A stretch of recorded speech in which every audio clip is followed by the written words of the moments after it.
Hello बच्चों, let's read the question. तो इस क्वेश्चन में बोला गया है कि कौन सा statements which of the following statement most appropriate है for sickle cell anaemia.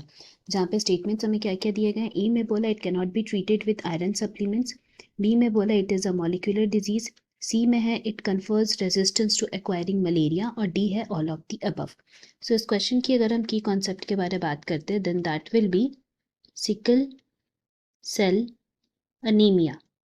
Now, if we talk about this disease, then बोल सकते हैं सबसे पहले that this is basically the autosomal hereditary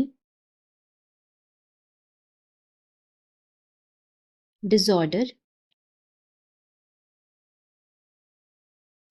जिसमें क्या होता है कि इराइथ्रोसाइट्स जो होते हैं that is RBCs, इनका जो स्ट्रक्चर होता है वो डिफरेंट हो जाता है। दैट मीन्स RBCs जो रहते हैं they are shaped as sickle like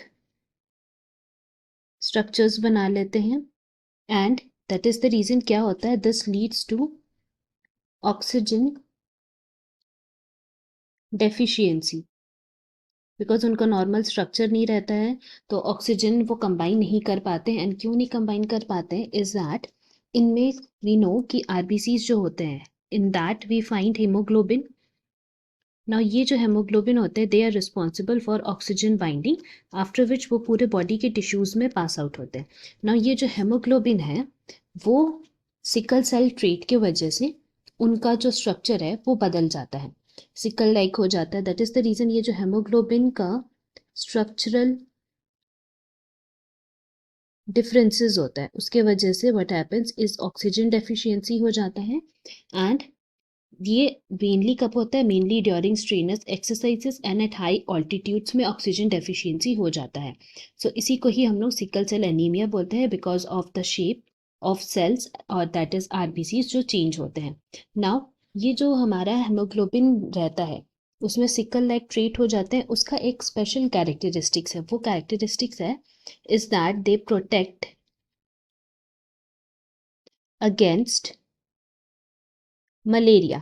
That means वो resistance provide करते हैं against the disease malaria. And so हम लोग बोल सकते हैं कि यहाँ जो हमारा स्टेटमेंट सी लिखा है कि it confers resistance to acquiring malaria, it is correct. Now बाकी स्टेटमेंट्स की अगर हम बात करते हैं देन बोल सकते हैं कि स्टेटमेंट ए जिसमें लिखा है it can not be treated with iron supplements, ये गलत है। बेसिकली हम लोग जानते हैं कि Fe दैट इज आयरन वो हैवी अमाउंट में RBCs that is red blood cells को ज़रूरत पड़ता है for their proper functioning. And so if we provide ample amount of iron supplements तो ये आरबीसीज प्रॉपर फंक्शन करेंगे, उनका शेप एंड साइज जो है वो भी प्रॉपर मेंटेन रहेगा। That is the reason iron हम लोग बोल सकते हैं one of the basic components है in case of blood that is basically of RBCs. तो इसीलिए स्टेटमेंट ए भी हमारा करेक्ट हो गया है। नाउ लास्टली अगर हम लोग बात करते हैं अबाउट देयर मॉलिक्यूलर डिजीज, सो हम लोग बोल सकते हैं कि ये जो सिकल सेल अनीमिया है वो मॉलिक्यूलर डिजीज है because this was first identified in 1949 by Linus Pauling and उनके कलीग्स ने इसको फाइंड आउट किया था एंड उन्होंने डिफाइन किया था कि सिकल सेल अनीमिया जो है वो एक तरह का मॉलिक्यूलर डिजीज है and this is considered a major impetus for the development of molecular medicine. So from here we can say कि हमारा जितने भी स्टेटमेंट्स हैं वो सभी के सभी अप्रोप्रिएट है for sickle cell anaemia. That means option D is correct. Hope you have understood it well. Best of luck. Thank you.